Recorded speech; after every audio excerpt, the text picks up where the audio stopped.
3 hours after a man was executed in front of me, the penthouse study was silent. The air smelled like whiskey and gunpowder. I stood by the window, my back to the room, watching the city lights. My brother Benny was safe because of my deal with Matteo Rossi. That was the only thought that kept me from falling apart. Silas Croft, the rival boss, broke the quiet. He said my name. He said I'd seen too much. I turned around. Matteo was in his chair by the fireplace, holding a glass of whiskey. He didn't look at me. His hand around the glass was so tight his knuckles were white. I knew right then he was weighing a terrible choice. Silas walked toward me. He adjusted his expensive watch. "Loose ends are a professional hazard," he said. "Matteo understands the rules about witnesses." I looked at Matteo. His face showed nothing. But I saw the scar on his jaw stand out white against his skin, a scar from a past betrayal. I remembered him telling me that. He finally spoke. His voice was flat. "She is not a loose end. She is my new physical therapist. My recovery requires specialized, constant care. No one else knows my limitations like she does." It was a claim of ownership, not a plea. Silas stopped. He looked from Matteo to me and back again. He smiled a thin smile. "A convenient fiction. Are the household ghosts not sufficient for such tasks?" Matteo put his glass down. The sound was sharp in the quiet room. "The ghosts are for cleaning, not for complex rehabilitation. Her skills are unique.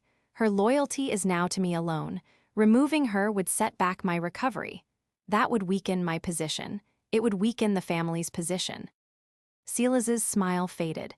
He was a man who calculated risk and power. He saw the logic, but he didn't like it. He nodded slowly. "Very well. The therapist stays. I'll leave 2 of my men outside the door, for your security, of course." He looked right at me.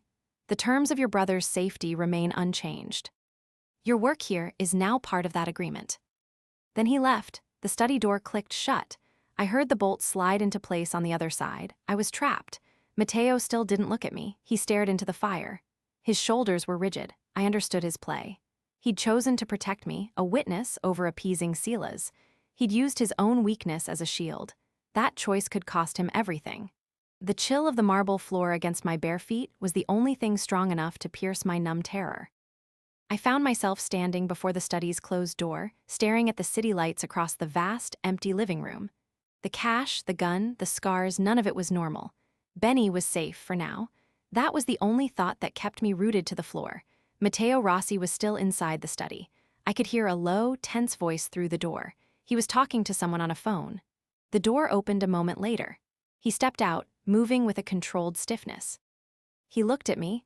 His dark eyes were flat like stone. He held a small, cheap-looking phone in one hand. "You need to unpack your bag," he said. His voice was a command, not a suggestion. "Put your things in the guest room down the hall. Make it look like you live here." He was performing for the guards outside. I nodded because I couldn't speak. My throat was too tight. I turned to find my small suitcase by the foyer table. A dark, wet patch stained the marble there. Blood from the man Silas had shot. My stomach twisted. I saw paper towels on the kitchen counter. I moved toward them on automatic pilot. A therapist cleaned messes. It was a habit. "Stop." The word was a crack of sound. I froze. Matteo had crossed the room in 3 quick strides. He stood close, too close. I could see the fine lines of exhaustion at the corners of his eyes. He looked from my face to the stain and back. For a second, his rigid control vanished. He just looked tired and deeply sorry. "Don't," he said, his voice lower, strained. "I'll have someone. I'll take care of it." He didn't touch me. He didn't move away either. The air between us felt heavy and warm. I saw his hand flex at his side, empty now. He was waiting for me to argue. I didn't. I picked up my bag and walked toward the hallway he'd pointed to.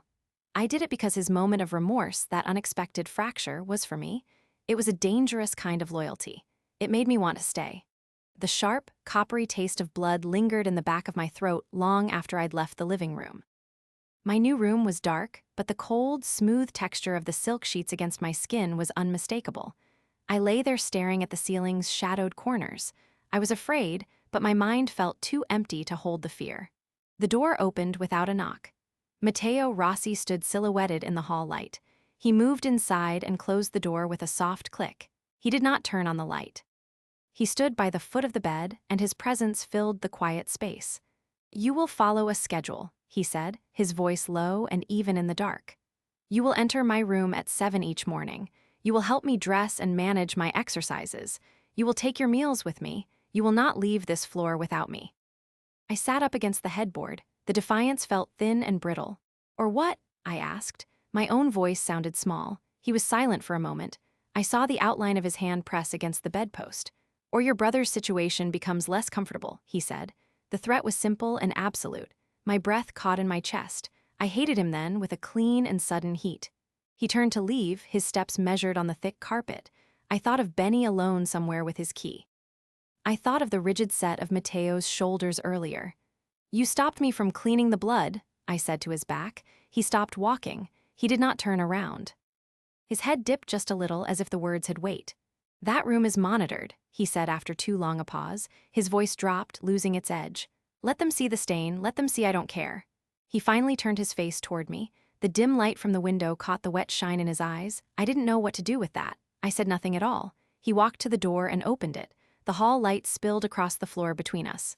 Sleep, he said. His tone was flat again, the moment gone. He looked back at me from the doorway. His eyes were not cruel, they were just tired. Then he pulled the door shut. I heard the lock turn with a solid, final sound. I was alone in the expensive dark. My defiance was gone. A bleak resignation settled in its place. But that flicker of something in his eyes, that crack, it left a seed of doubt in the silence. Everything else I could deal with. Why the lock turned from the outside was different. Real quick, if you're hooked on the tension between Mateo's threats and his hidden moments of humanity, hit subscribe. You're going to want to see where this dangerous game leads. The ghost of the door's final, heavy click still vibrated in my clenched jaw. I stood frozen just beyond the bedroom's threshold, my bare feet chilled by the living room's polished marble floor. I had to move. I had to follow the schedule. I forced my legs to carry me to the kitchen. I filled a glass with water from the tap.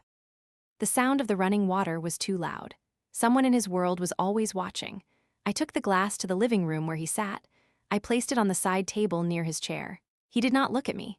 Mateo was on a burner phone. His free hand was clenched on the arm of his chair. His knuckles were white. He spoke in low, urgent Italian. I picked up a pillow from the sofa to fluff it, a pointless task. I needed to hear. I caught only fragments. The warehouse by the docks. No, last night, find the driver. His voice was tight. His eyes, usually so dark and guarded, kept darting toward the penthouse door.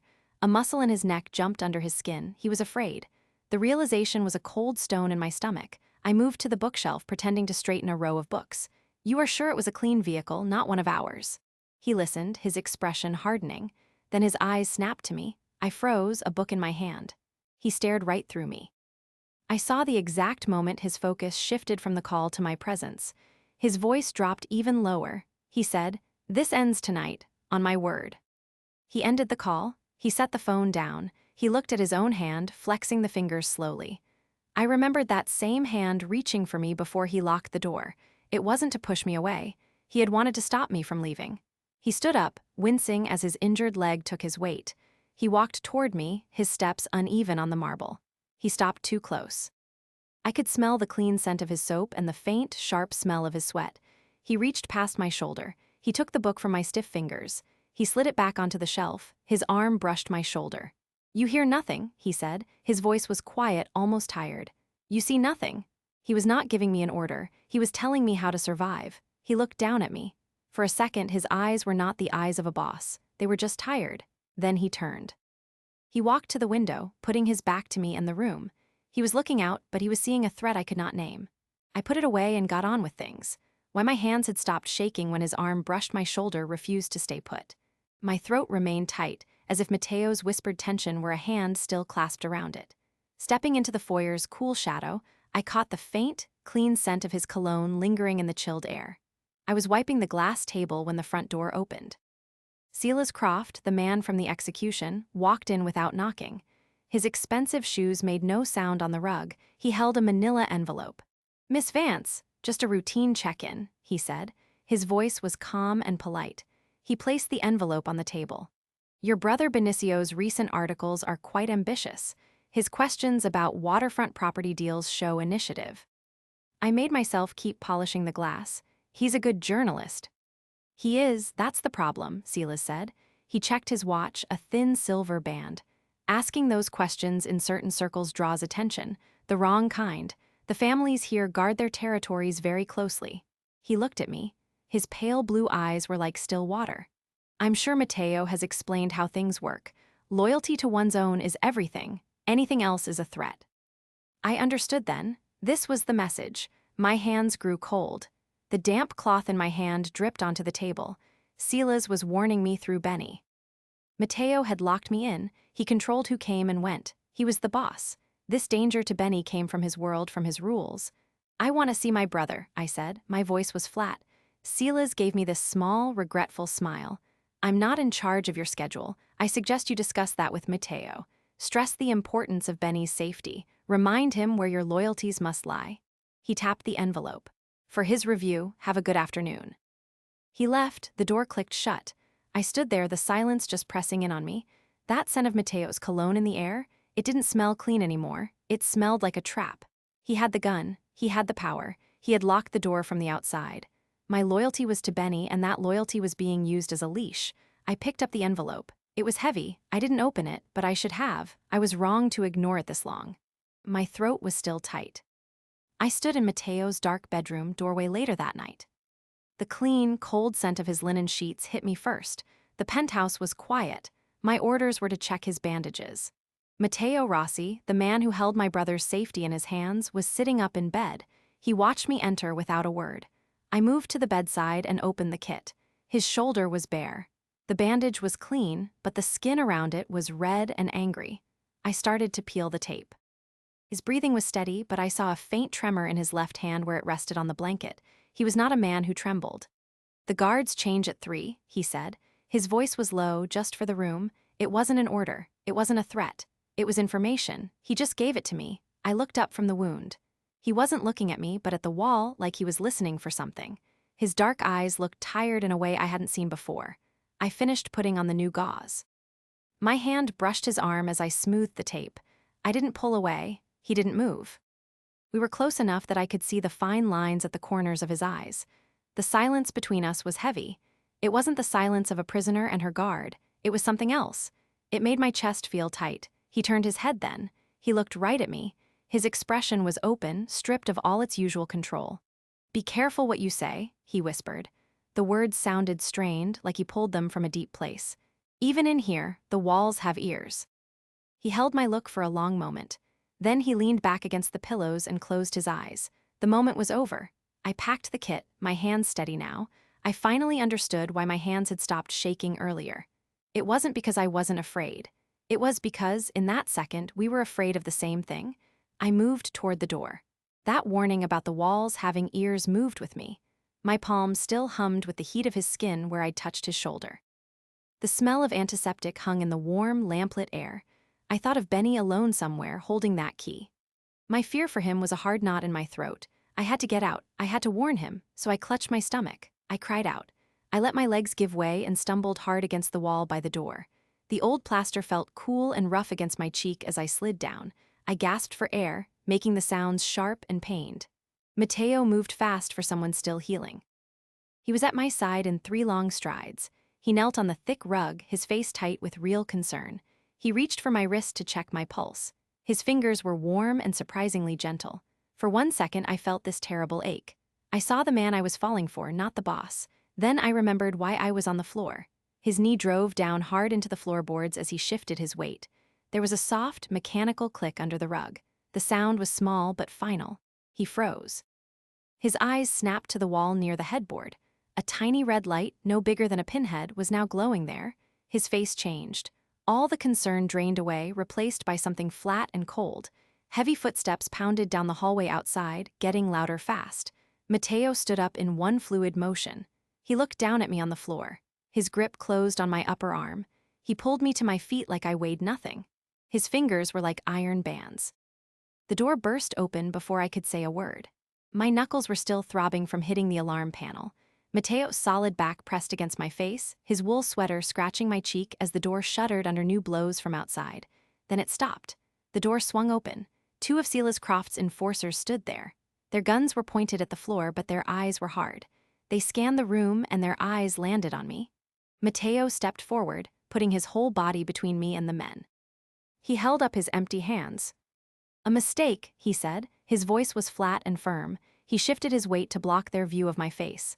The lead guard, a man with a thick neck, stared right past him at me. "Who is she?" he asked. "Why did the alarm go off?" He took a step closer, trying to see around Mateo. I was frozen. My hands were icy against my own arms. Mateo's jaw tightened. He had to choose his words perfectly. Their fingers rested on the grips of their guns. He took a deep breath I could feel through his back. "She is the nurse," he said, his tone dripping with contempt. He turned his head slightly, just enough for me to see the cold anger in his profile. It was for them. She panicked. The drip line snagged and she thought I was crashing. A professional would have checked the monitor first. You triggered a perimeter alert over nothing. The guard's eyes narrowed. "We have orders to report any breach." Mateo's laugh was short and harsh. "Report it then. Tell Silas my new caretaker is an idiot." His hand came back and gripped my wrist. His thumb pressed once, hard, against my pulse point. It wasn't a threat. It was an anchor. His world had almost killed me once. It would try again, and he was choosing to protect me, a liability, over asserting his own power. The guard watched us for a long moment. Finally, he gave a sharp nod to his partner. "See that it doesn't happen again." They left, pulling the door shut. The lock clicked into place. Mateo didn't let go of my wrist. He turned to face me. The cold performance was gone. In its place was a raw exhaustion that made the skin under his eyes look bruised. He didn't speak. He just looked at me. And in that look, I finally understood why he'd warned me about the walls having ears. The alarm wasn't just for intruders. It was a test. But the rest of it? Why his hand stayed locked around my wrist after the guards left? That didn't make sense. The ghost of his grip still ached on my arm, a phantom warning I couldn't shake. His bedroom was dark, but the clean, sharp scent of his shaving soap cut through the taste of my own fear. He stood by the door for a long time after the enforcers left. Then Matteo Rossi, the man who owned this penthouse and too much of my life, finally moved. He walked to the bed and sat on its edge with a heavy sigh. He rubbed the bridge of his nose. "The alarm was for Silas," he said. His voice was quiet and flat. "Not for thieves, for him." He looked up at me then. His dark eyes held no more lies, just a deep and weary truth. "He plants things. He steals information. The light under the rug was mine. It tells me when he sends his rats into my room." I remembered the tiny red glow. I'd thought it was a trap for me. He pulled a folded photograph from his pocket. He held it out until I took it. It showed my brother Benny leaving his apartment building. A dark car was parked across the street. "Silas is breaking our oldest rules," Mateo said. "He's poisoning everything. He thinks your brother's articles are a loose end. He wants to tie it off." My stomach turned to ice. I had been so wrong. The threat to Benny wasn't from this man in front of me. It was from the one who pretended to be an ally. "You know a secret now," Mateo said. He leaned forward, his elbows on his knees. "That makes you a liability or an asset. I can get you out. Tonight, you can disappear somewhere safe and Benny with you. My protection, no strings." He paused. The room felt too still. "Or you can stay. You can help me stop him. I need an ally who sees things others miss." He waited. The choice hung in the air between us, dangerous and sharp. I thought of running. Then I thought of Silas Croft's smug smile during his check-ins. "Why?" I asked. My voice was rough. "Why show me this? Why not just make me help you?" He looked away at the wall. He was quiet for so long I thought he wouldn't answer. When he spoke, his words were careful and slow. "Because a chain is only as strong as its weakest link. I need something stronger." He didn't look at me. He studied his own hands, folded between his knees. It wasn't the answer I expected. It felt like a piece of the truth, but not all of it. I held the photo of my brother. I made my choice, but one thing kept pulling at me. What I'd seen in his eyes before he turned away. The ghost of his handshake still pulsed in my palm, a phantom pressure I couldn't unclench. My fingertips found the hidden latch in the study's paneling. It released with a soft click and a scent of old leather and chilled, still air. I stepped into the dark room and closed the panel behind me. My hands shook as I flicked on my penlight. The beam cut across a massive desk. It landed on a large, old painting of a Sicilian coastline. The painted eyes of the fishermen seemed to follow the light. I made myself look away. I started with the desk drawers. They were locked. I used a hairpin from my pocket and a twist of wire. My breath hitched with each soft click.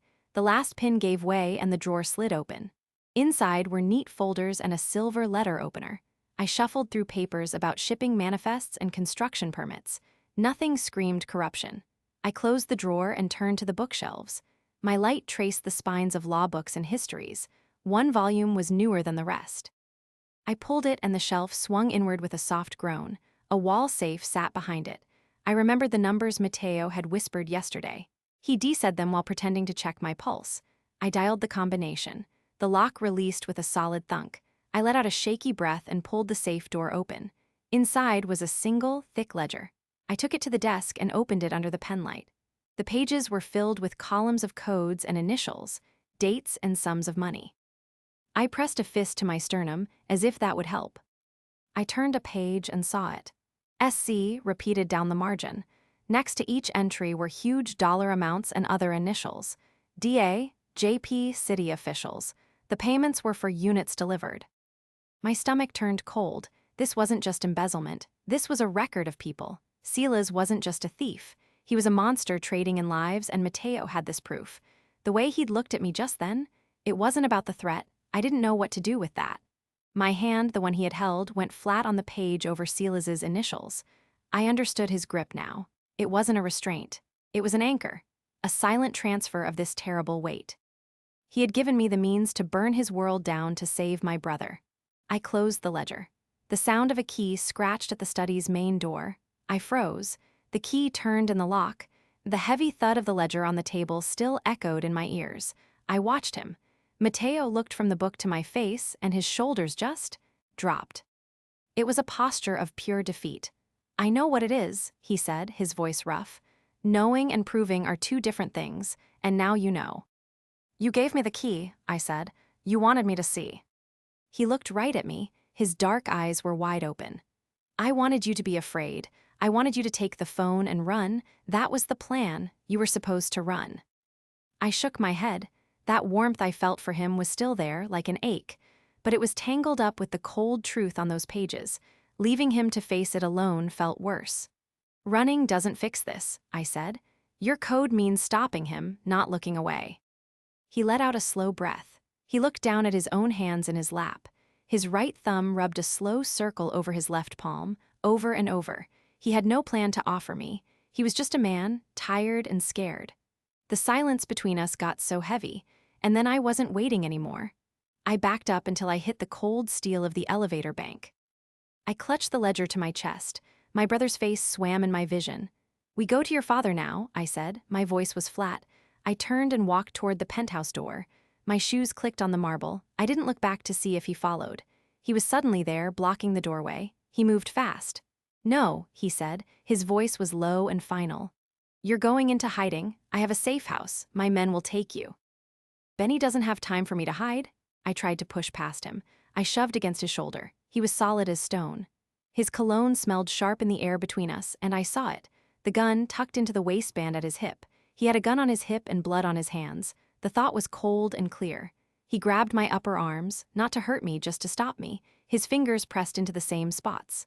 "Elera, listen," he said. His voice broke on my name. "If Silas knows you have this ledger, you're a walking target. You're dead before you reach the street." His eyes were wide with a fear I'd never seen in him. He looked at me for a second too long. I didn't know what it meant. I stopped struggling. I made my voice quiet. "Then I'm a liability, or I'm an asset, your partner, choose." I watched his face. A muscle in his neck jumped. He looked from my eyes to the ledger and back. He let go of my arms. His hand went to the gun at his hip. For a terrible second, I thought he meant to use it on me. Instead, he pulled it free and held it out, grip first. "Take it," he said. His voice was a rough whisper. He didn't let go when my fingers touched the cold metal. "You point it. You pull the trigger if you have to. No hesitation." He finally released it into my hand. The weight was all wrong. "The key in the lock of the study door," he said, his eyes never leaving mine. "It was never for keeping you out. It was for keeping them out, for this." The gun was a cold, solid pressure against the small of my back.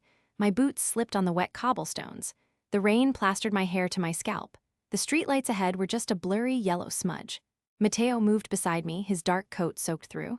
He hadn't spoken since we left the car. We were heading for a warehouse Silas used. That was where the ledger said the next trade would happen. I stopped walking. A shape near a fire escape didn't look right.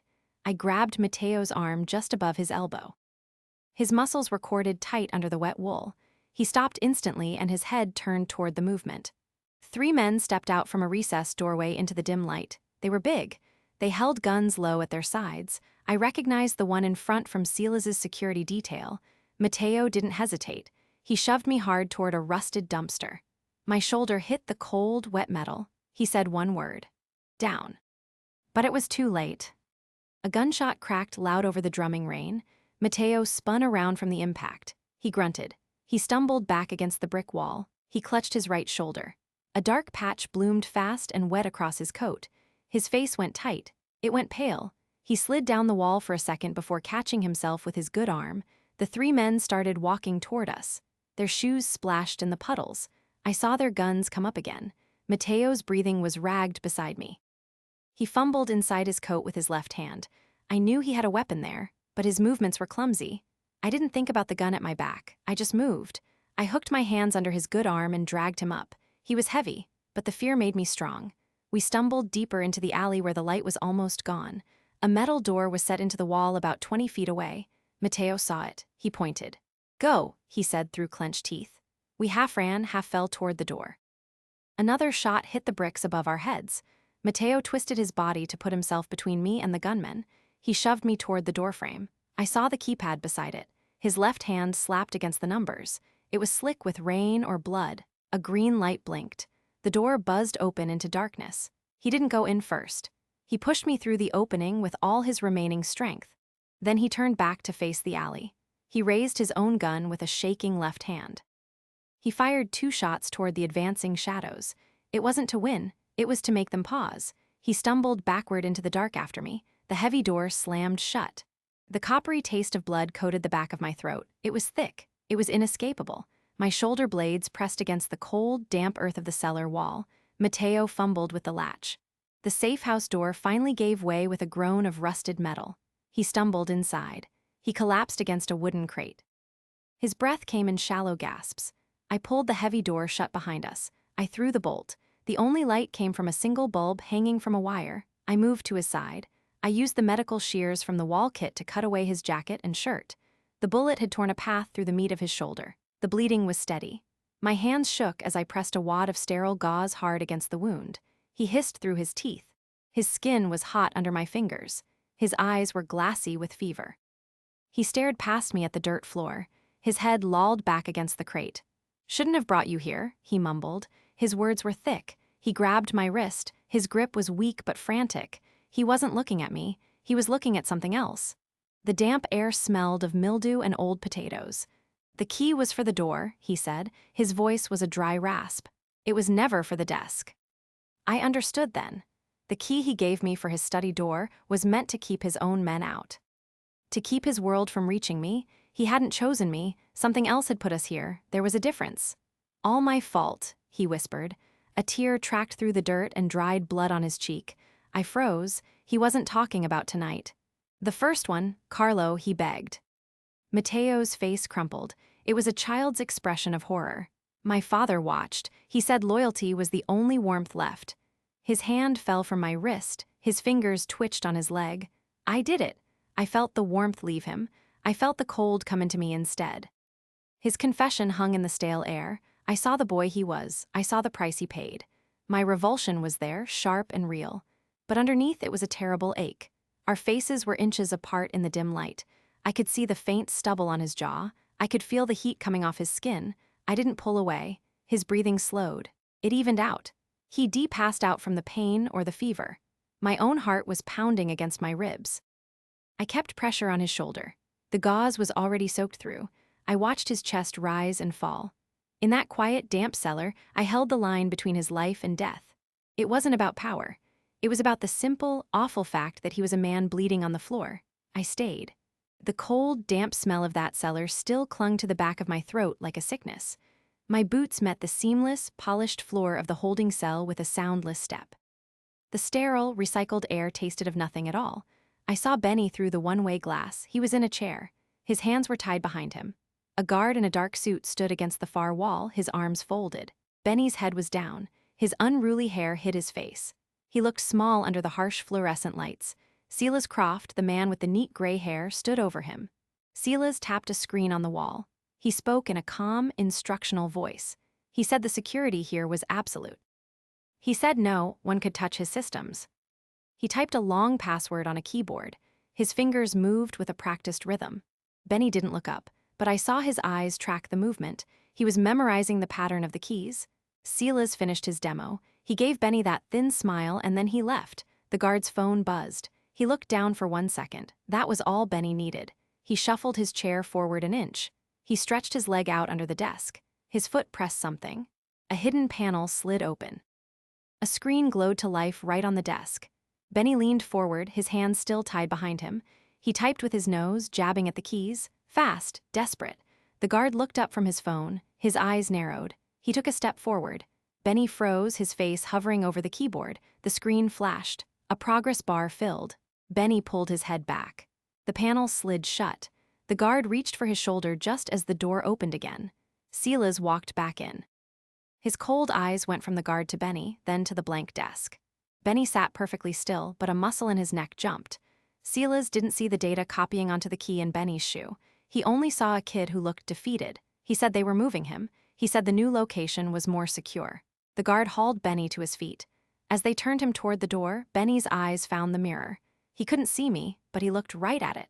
He gave one slow, deliberate blink. What Benny had just downloaded onto my key, I'd been wrong to ignore it this long. Silas's stare still felt like a steel band around my ribs. The safe house air was thick with damp concrete and the chemical smell of a single, sputtering light. I pulled the small data key from my pocket. Mateo was slumped against the wall, pressing a cloth hard against his side. His face was gray under the harsh light. I jammed the key into the port of the old burner laptop. My hands shook so much I missed the slot on the first try. The screen filled with lines of chaotic symbols and numbers. It wasn't a language I knew. "It's encrypted," I said. "Military grade, I think." A car door slammed somewhere outside. The sound was muffled but distinct. We both froze. I flinched toward the metal door. Mateo's head snapped toward the sound. The movement made him hiss through his teeth. He forced himself up using the wall. He swayed on his feet for a terrible second. Then he pointed a trembling finger at a specific line on the screen. "My uncle used this cipher," he said. His voice was rough. "For the port manifests." He gripped the edge of the table to stay upright. I started typing, following his weak, halting instructions. I typed faster with each command he gave. I stole a glance at his face. A bead of sweat traced a clean path through the grime on his temple. He hadn't chosen me. Something else had put us here. There was a difference. The file unlocked with a soft click. Pages of documents flooded the screen. Shipping manifests, bank transfers, a list of names with dollar amounts next to them. At the very top was a single header. It read Operation Clean Slate. I looked from the screen to Mateo. "It's not just territory," I said. My own voice sounded distant. "He's planning a purge of everyone loyal to you." Mateo's eyes went wide with an understanding that looked almost peaceful. Then his legs gave out. He slid down the wall into a sitting position, leaving a long, wet red smear on the concrete behind him. I put it away and got on with things. But what Alara had said under his breath when he thought I wasn't listening, it refused to stay put. My hands still trembled from the shock of the data, a fine vibration in my fingertips. In the sleeping alcove, the only light was the green glow from a silent comms unit. The space was just a narrow bunk built into the wall. I sat on the floor beside it because Mateo was on the thin mattress. I listened to his breathing. It was a tight, shallow sound. The smell of antiseptic was sharp in the still air. I pulled my knees up and wrapped my arms around them. I stayed because walking away felt like abandoning my brother to the dark. Mateo lay on his back, staring at the low ceiling. His profile was sharp against the dim green glow. I saw his right hand move. His fingers traced the edge of an old tattoo on his inner forearm. A simple, dark line pattern. I'd only ever seen it hidden under his cufflinks. "You never talk about before the family," I said. My voice was too quiet. He stopped moving his fingers. He didn't pull his sleeve down. He just let his hand fall back to the mattress. "My father said that oath was my life," Mateo said. He still looked at the ceiling. "It was, until it became my cage." He turned his head on the thin pillow. His eyes found me in the dark. "Your brother wasn't in a cage. He was a loose end. I know the difference." A muscle in his throat jumped. He said it like a basic fact, but his voice was rough. I was so scared. The fear was a cold stone in my chest. I'm terrified my trying to save him will get him killed, I whispered. I was close enough to see the tired lines around his eyes. He moved his left hand slowly from his side. He lifted it toward my face. I felt the warmth of his skin near my cheek. He stopped. His hand hovered there for a second. Then he let it drop to the narrow space of mattress between us. Then we don't fail, he said. He looked away, back to the ceiling. Stopping Silas isn't my duty anymore. It's my purpose. You and Benny are included. The unspoken thing in the air was the weight of that promise, and everything it would cost us both to keep it. His hand had hovered by my cheek in the dark. I still didn't know why he stopped.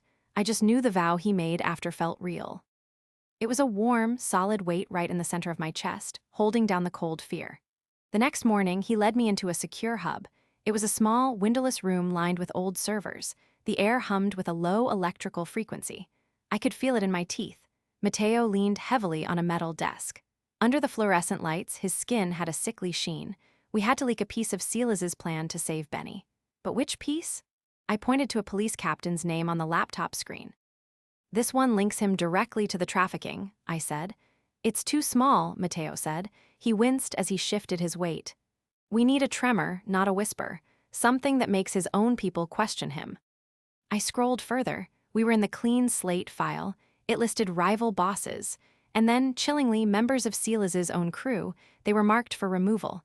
Mateo's finger tapped one name. The nail was split and dark with old blood. Santos, he said. He's beloved.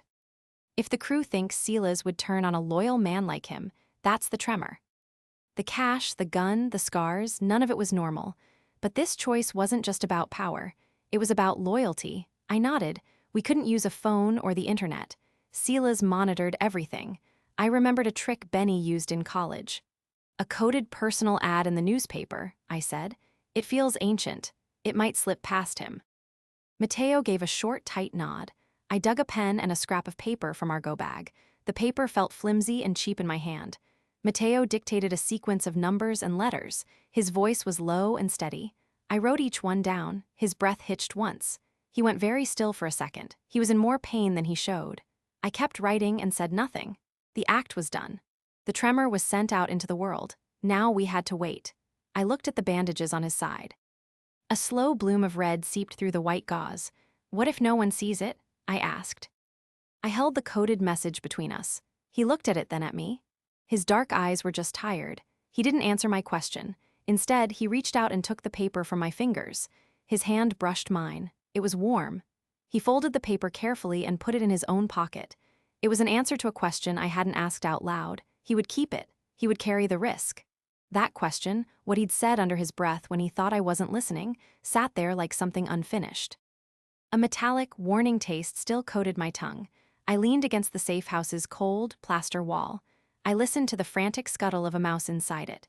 I waited until Mateo's breathing from the next room settled into a deep, slow rhythm. Then I moved. The floorboards were old. They complained under my weight. I paused after each step. My heartbeat was loud in my ears. I reached the study door and turned the handle with infinite care. The hinges gave a soft sigh. I slipped inside and closed it behind me. His laptop sat open on the desk. It cast a pale blue glow in the dark room. The fan whirred softly. I sat down and placed my fingers on the keys. The password prompt blinked. I typed in the decryption sequence Benny had taught me. My lower lip was raw from biting it. The screen flashed and changed. A map filled the display. It was dotted with moving red pins. I recognized the Docklands district. Next to the map, a live feed of shipping manifests scrolled. I saw Silas's name on a dozen cargo lines. My hands shook as I pulled the small flash drive from my pocket. I slid it into the port. The progress bar filled.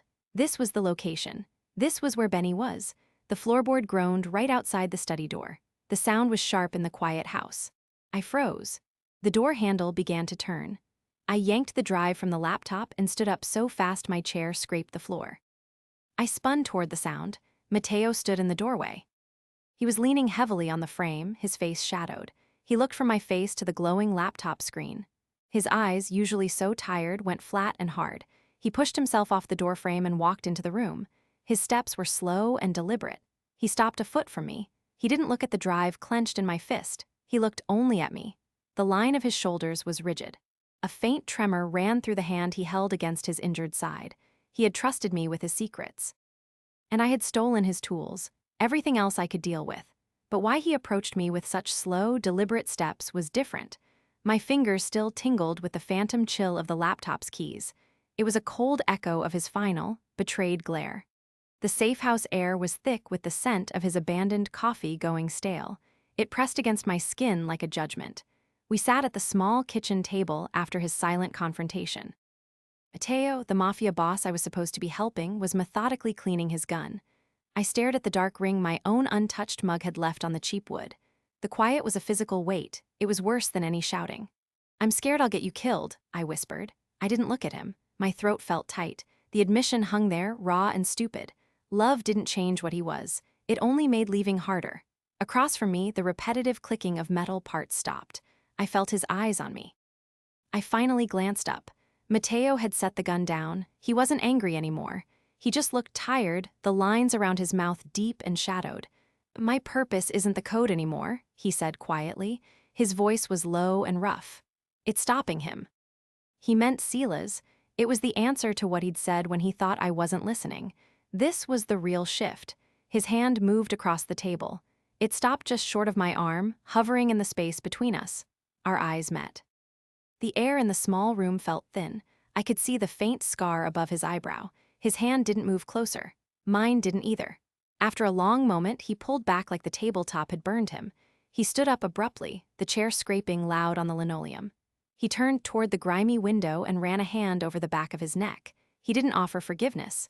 He just showed me the distance my choices had built. Why his hand had stopped just short of my arm.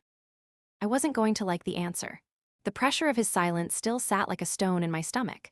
My own face stared back at me from the darkened monitor in the hub, washed out by the pale login screen. The room was small and windowless. It smelled of hot plastic and stale coffee. Matteo stood by the door, his injured leg held stiff. He had his three most trusted men with him.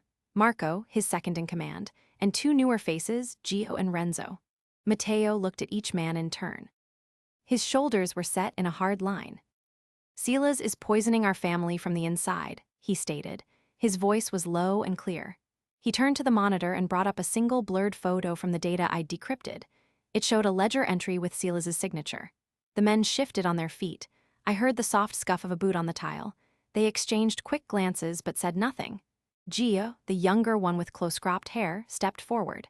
"This is a death sentence, Matteo, without the boss's say-so, moving against a made man."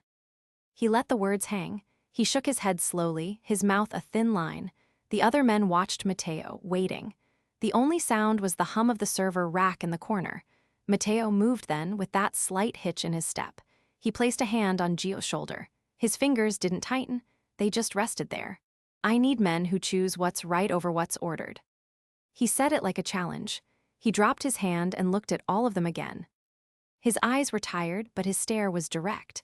I saw a small muscle in his cheek tighten and release. He was waiting. Marco was the first to nod, just once. It wasn't about power. It was about which loyalty you honored. Matteo turned to the monitor and entered a command. A live feed of a warehouse loading dock flickered to life on the main screen. He gave the order to move. His men filed out without another word. Matteo did not look away from the screen. He stood perfectly still, watching his own world fracture. But what Matteo had said under his breath when he thought I wasn't listening, I still had no answer for that. My knuckles ached from the white-knuckled grip I'd held on the console's edge. I unclenched my hands in the safe house's gloom.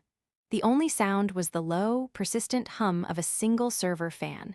Matteo leaned over the paper city map spread on the metal table. His finger, the nail clean and blunt, jabbed at a grid square marked with red ink. "The warehouse is here. You go in quiet, secure the ledger room first." His voice was low and even, but a single bead of sweat traced a path down his temple, vanishing into his hairline. Someone in his world was always watching, and right now, his own men were the audience. Marco, Matteo's most trusted captain, crossed his thick arms over his chest. He didn't move toward the door with the others. "Why hit Sila's now, boss?" he asked. His voice was flat, but his eyes held a challenge. "This breaks every agreement we have. It starts a war." The other three men in the room shifted their weight. The air smelled of old dust and gun oil. Mateo straightened up slowly, his injured leg held stiff. He squared his shoulders against Marco's stare. "Because I gave the order," he said. The words were simple. Final. He didn't look at me. He couldn't mention my brother or me or the real reason. This was about loyalty, not the power the ledger would give him. I understood that now. His hand had stopped short of my arm because any touch would have been a claim, a signal to men like Marco that his judgment was compromised. Marco's eyes moved from Mateo to the other men and back. He saw the same doubt I did, a quiet unease in their still postures. Marco took one slow, deliberate step back from the table. It wasn't a retreat. It was a separation. The hum of the server fan seemed to grow louder in the silence. Mateo watched him, his expression hardening into something cold and absolute. "You have your orders," Mateo said, his voice dropping to a near whisper that cut through the hum. "All of you." Marco held his stare for a second longer. Then he gave a single, sharp nod. He turned and led the men out without another word. The heavy door sealed shut behind them, leaving us alone with the glowing live feed of the empty warehouse street. Mateo didn't move. He just stared at the screen, his reflection a pale, grim statue in the dark glass. The cold, sharp taste of adrenaline was still in my mouth. It tasted like rust. I ended up in the kitchen doorway. I was just standing there, looking at a half-empty glass of water Mateo had left on the counter. The raid was over. The reports were just static and short words. Now the quiet was so heavy it felt like it was pushing down on me. I sat at the little table. My hands wouldn't stop shaking. I pressed them flat against the cool plastic top. The only light was from a bulb over the stove. It made long, weird shadows from the dish rack. I stared at them, but I wasn't really seeing anything. "Benny's just a kid," I said out loud to the empty room. My voice sounded broken.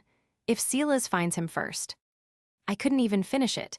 I wrapped my arms around myself, but the cold was inside me now. This fear wasn't just about him dying anymore. It was about what this world would do to him. To me, I thought about that ledger, all those names. The cold numbers that meant real lives ruined. To save my brother, we were using the exact same tools. It made a deep, hollow ache right in the center of my chest. I was only still here because walking away felt like handing my brother over to the dark. That was the only reason I had left. Mateo appeared in the doorway. He leaned against the frame. He didn't say anything for a long time. He just watched me. His face looked pale under that harsh light. An old scar near his hairline stood out more than usual. "I'm not that man anymore," he said. His voice was low, like he was saying it more to himself than to me. He didn't even sound like he believed it. He pushed off the doorframe and limped over to the counter. He picked up his glass of water, but he didn't drink. He just held it, his fingers tracing the rim. Our eyes met across that small space. And for 1 second, it wasn't boss and therapist. It wasn't even partners, in a desperate, ugly plan. It was just two scared people in a silent kitchen. Then I looked down at my hands. The whole plan felt impossible. It felt monstrous. He set the glass down with a soft click. He didn't come any closer. He stayed by the counter, just a dark shape against the cabinets. I pulled my knees up to my chest in the chair, making myself small. The space between us was only a few steps. It felt like a canyon. He'd given the order to raid, to burn a part of his own world down for this. That was his answer. Loyalty, but not to his power. To this fragile, terrifying thing we were trying to build. He didn't say it. He just stood there, holding the line. The silence from his room later felt like a cold, flat stone right against my chest. Then I stepped into the gala. The light was all gold. A waiter's champagne flute caught the chandelier and flashed, a sharp, liquid star. My dress was heavy silk. I'd picked it for the deep pockets. The folded papers inside felt like bricks against my legs. The air was thick with perfume and the low sound of powerful people lying to each other. I gripped my little beaded bag so tight the stones dug into my palm. Mateo was over by a pillar. He watched the crowd with a calm that didn't look real. He had a gun on his hip. I knew there was blood on his hands, but I also saw the way his right hand kept flexing at his side. A restless move that had nothing to do with the threats in the room. Silas Croft climbed up to the small podium. His voice was smooth and warm as he raised a glass. He talked about community, progress. While he spoke, two big men in tuxedos moved to stand in front of the main doors. They didn't look at me. They didn't have to. My eyes shot to the service entrance. Another man was standing there, arms crossed. My ways out were gone. The proof of Silas's whole trafficking empire was on my body, and his men were the walls of a beautiful cage. I was trapped right in the center of his world, surrounded by the very officials his ledger had bought. A terrible clarity washed over me then. Secrets need shadows to live. This truth needed light. I looked at Matteo. He gave me one single, slow nod. It wasn't a command. It was an acknowledgement. He was letting me choose. My loyalty was to my brother Benny, somewhere in this city, and to ending this. That was stronger than any fear I had left. I stepped forward. Out of the crowd and into the open space right in front of the podium. The music stopped. Every face turned to me. I reached into my bag, then into the hidden seam of my dress. I pulled out the sheaf of papers. "This man," I said. My voice was too loud in the sudden quiet. I flung the pages into the air above the crowd. They fluttered down like ugly snow. Financial records. Names, shipment routes. Silas Croft is the patron of the Black Dove. His money built it. These are his accounts. People jerked back as papers landed on their shoulders and their drinks. Silas's bland smile vanished. His cold blue eyes went wide with a shock that twisted, right in front of me, into pure rage. He stared at me, then his look cut across the room to Matteo. I stood perfectly still in the growing chaos. I didn't look at Matteo again. I watched Silas Croft, and I waited for what he would do next. The guard yanked a woman in front of him as a shield. She cried out. He shouted for us to come out or she'd die. I checked my clip. 3 bullets left. His laugh echoed down the hall, a big man with a shaved head enjoying his power. A cold sickness settled in my stomach. This was exactly what Silas would do. He'd use anyone I loved as a tool. Matteo didn't wait. He fired 3 quick shots at the ceiling lights above them. Glass rained down. The hall plunged into near darkness. Panicked shouts erupted. I moved in the sudden shadows, my feet silent on the gritty floor. I tackled the big guard holding the woman. We crashed into a stack of wooden pallets. The impact knocked the air from my lungs, but I held on. I heard the sickening crack of his head against the wood. His grip went slack. The last guard fell to a shot from Matteo's gun. A heavy silence returned, broken only by our ragged breathing. The reinforced steel door to the inner chamber stood in front of us. Was Benny even alive behind it? Matteo kicked it hard with his good leg. It didn't budge. He cursed, his fingers probing the seams along the wall. Then we heard a voice, muffled but clear, from the other side. It was Benny. He called my name. His voice sounded calm, too calm. I'd been wrong to ignore that feeling this long. The knuckles of my right hand throbbed. Inside the sealed chamber, the air was cold and carried the faint, sweet smell of Benny's hair pomade. The door gave way with a final, grinding shriek. The room beyond was a vault lined with blinking computer servers. Benny was tied to a chair in the center. Silas Croft stood right behind him. He pressed the barrel of a black pistol to Benny's temple. His other hand held a small, red remote. "One more step," Silas said. His voice was calm. "And I erase everything, your proof, his life." Benny's eyes were wide and fixed on me. I saw the terror in them, but also a flicker of something else. I froze and lowered my gun a few inches. Matteo kept his weapon aimed. A single muscle in his neck stood out tight. The way he'd looked at me just then, I didn't know what to do with that. Silas smiled a thin, triumphant smile. He thought he had won. Then Benny slammed his head back with all his strength. It connected with a sickening crack against Silas's nose. The red remote flew from Silas's hand and skittered across the concrete floor. I dove for it without a single thought. My fingers closed over the plastic, just as Matteo charged past me. He moved like a storm. I clutched the remote to my chest. Matteo wrestled the gun from Silas's grip and threw it aside. He pinned Silas against a server rack with one arm across his throat. Benny was safe. But Silas, his nose bleeding freely, just laughed a wet, choked sound. "You have me," he spat. Blood speckled his shirt. "But do you have the stomach for what comes next?" He stared at Matteo, waiting. Matteo did not hit him. He just held him there, his own breathing harsh in the quiet hum of the machines. He looked over Silas's shoulder and met my eyes. He gave a single, slow nod. That slow nod. That wasn't going away. My knuckles ached with a deep throb. The first light of dawn filtered through the blown-out warehouse doors, catching on a million swirling motes of dust. The last police cruiser had pulled away with Silas inside. Benny was safe outside, wrapped in a foil blanket. I stood in the center of the wrecked floor with Matteo. The only sound was the creak of broken metal settling. He leaned against a shattered concrete pillar. He was wiping his hands on a torn piece of his own shirt. The movements were slow and deliberate. I watched his shoulders. They were slumped in a way I had never seen before. It was not the posture of a victor. He pulled a cigarette from a bent case and tried to light it. The small flame from his match jumped and danced. His hand, the one holding the match steady, was trembling. a fine, constant shake. He saw me notice it. He cupped his hand around the flame as if to hide it, but it was too late. He took a long drag and let the smoke out slow. He stared at the stained cloth in his hand. "I don't recognize my reflection anymore," he said. His voice was low and rough. He hadn't meant to say it out loud. I knew that. He was looking at his hands, but he was seeing something else. The man he was before. The man he could never be again. I took one step toward him. The grit on the floor crunched under my boot. I was close enough now to see the fresh cut on his brow, close enough to touch his arm. His eyes lifted to mine. They were dark and exhausted. They held no triumph, only a hollow kind of peace. My hand twitched at my side. I wanted to reach out. I wanted to bridge the space between what we had done and what we had become. But my hand stayed down. The cost of everything was right there in that inch of air.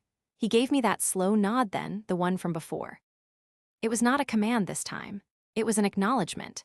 He pushed off from the pillar and walked toward the dawn light at the doors, leaving me standing in the quiet ruin of his old world. The rest made sense. Why my hand hadn't moved didn't. Real quick, if you're here for the moment where the debt gets paid, hit subscribe. The next story is already loaded. So, what would you have done when the person you're supposed to hate is the only one standing with you in the wreckage? Do you reach out or do you let them walk away? Let me know in the comments. And if you want more stories where the line between right and wrong gets this blurred, hit that like button and turn on notifications. I'll see you in the next one.